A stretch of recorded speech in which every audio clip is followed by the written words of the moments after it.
अब जो है हम इसके आपको पार्ट्स के बारे में बताएंगे और पार्ट्स किस तरह वर्क करते हैं।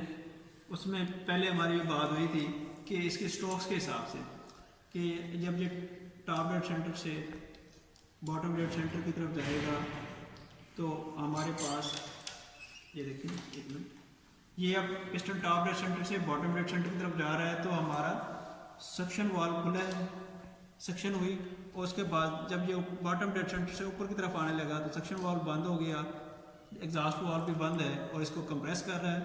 कंप्रेस करने के बाद हमारे इधर स्पार्क प्लग से इग्निशन मिलेगी, धमाका होगा और ये इस पिस्टन ने नीचे की तरफ आना है, सारा वो लोड जो है क्रैंकशाफ्ट में ट्रांसफ़र कर देगा।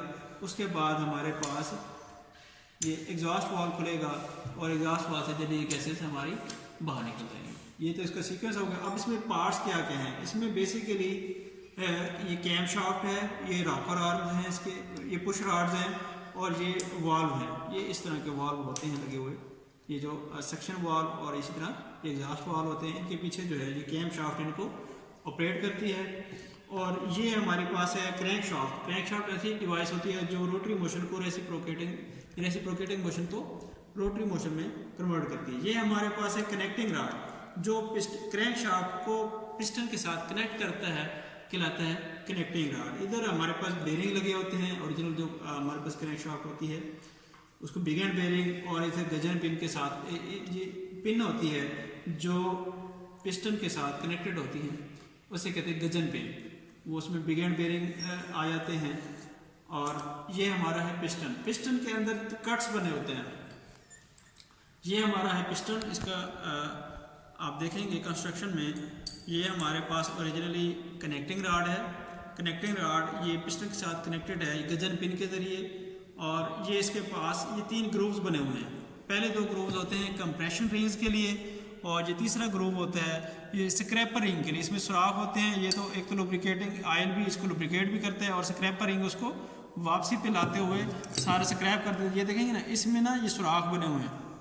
ये सुराख जो है ये बेसिकली स्क्रैपर रिंग होते हैं। मीन्स कि ये नीचे वाला स्प्रिंग होता है जो सारा ऑयल वापसी पे लेके आता है, जबकि जो उसके ऊपर वाले रिंग्स होते हैं उसे कहते हैं हम कंप्रेशर रिंग। इन रिंग्स का काम ये होता है कि ये सिलेंडर में जो प्रेशर बढ़ेगा हमारा, जो सिलेंडर में कंप्रेशन के दौरान जब एक्सपेंशन हुई, धमाका हुआ, तो उसमें जो प्रेशर बढ़ेगा तो उसको ये लीक ना करें दे, सिलेंडर से साइडों पे लीक ना हो, सारा प्रेशर इसी के ऊपर पड़े और ये क्रैंकशाफ्ट को मूव कराए।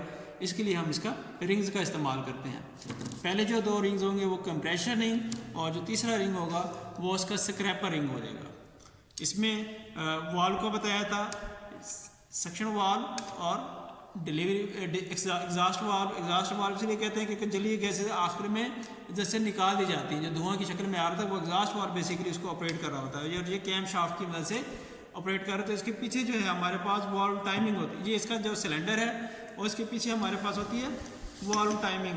हमने क्रैंक शाफ्ट की डिग्रीज के हिसाब से ये सक्शन वाल्व और एग्जॉस्ट वाल्व की टाइमिंग एडजस्ट की होती है कि जैसे हम इसको घुमाएंगे तो ये भी उसी तरह। हमारे पास ओरिजिनली तो गियर बॉक्स लगा होता है, उसमें ये उनके ऊपर पॉइंट्स बने होते हैं जिनको हमने मिलाना होता है और ये वाल्व टाइमिंग के मुताबिक ही काम करता है। अगर इसकी वाल्व टाइमिंग ठीक नहीं होगी तो इंजन सही काम नहीं करेगा। वाल्व टाइमिंग से मुराद ये क्रैंक शाफ्ट कितने डिग्री मूव करेगी, उस कितने डिग्री पे ये सक्शन वाल्व खुलेगा, सक्शन वाल्व क्लोज किस तरह होगा। आप इसमें देखेंगे IVO, आप अगर बुक में देखेंगे इनलेट वाल्व ओपन और इनलेट वाल्व क्लोज, वो बेसिकली डिग्रीज के हिसाब से होगा। ये क्रैंक शाफ्ट 360 डिग्री है तो इन 360 डिग्री पे उसको बताया जाएगा कितने डिग्री पे इसने इनलेट वाल्व ओपन होना है और इनलेट वाल्व क्लोज होना है। फिर इसके बाद होगा एग्जॉस्ट वाल्व ओपन और एग्जॉस्ट वाल्व क्लोज। ये उस डिग्री के हिसाब से एग्जॉस्ट वाल्व ओपन और एग्जॉस्ट वाल्व क्लोज हो रहे हैं। और इसके इस साइड पे हमारे पास कैम शाफ्ट लगी है जो उन वाल्व्स को ऑपरेट कर रही है। ठीक है, और ये तो थे हमारे पास पिस्टन के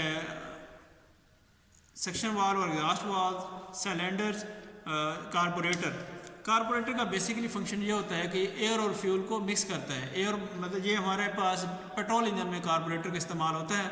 उसका बेसिक फंक्शन ये है कि उसने हवा और पेट्रोल को लोड के हिसाब से कंट्रोल करना है। अब उसमें ये हमारे पास मोटरसाइकिल है, मोटरसाइकिल का जो एक तरफ से सक्शन है, मतलब इधर से एयर आएगी और इस पॉइंट से हमारे पास आना है फ्यूल ने वो इस साइड से जाएगा हमारे पास सिलेंडर में, जो इंजन का होगा सिलेंडर उधर जाएगा, हमारे पास इधर सिर्फ एयर और इस पॉइंट पे होगा हमारे पास इस तरह की नीडल वाल्व होगा जिसको हम थ्रॉटल स्पीड से कंट्रोल करते हैं। स्पीड क्या करते हैं, बेसिकली वो पेट्रोल की फ्लो को कंट्रोल कर देते हैं। अगर हम पेट्रोल खोल देंगे तो इंजन को पेट्रोल ज़्यादा मिलेगा और उसे ज़्यादा स्पीड से चलना है, और अगर हम पेट्रोल बंद कर देंगे या कम करेंगे इंजन की स्पीड कम हो जाएगी।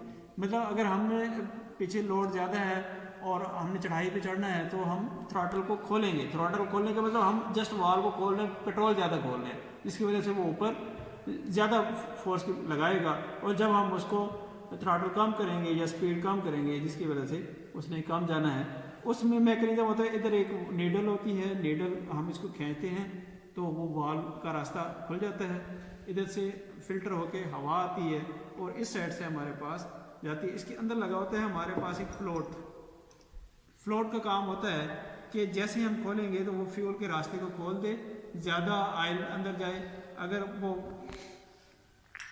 काम करे तो ये आगे पेट्रोल को ना जाने दे। ये बेसिकली इस पूरे कार्बोरेटर का फंक्शन यही है कि एयर और फ्यूल को लोड के हिसाब से कितना आगे भेजना है वो ये कंट्रोल किया जाता है, और एयर और फ्यूल को मिक्स करना रिक्वायर्ड रेशो के हिसाब से ये इसका काम है।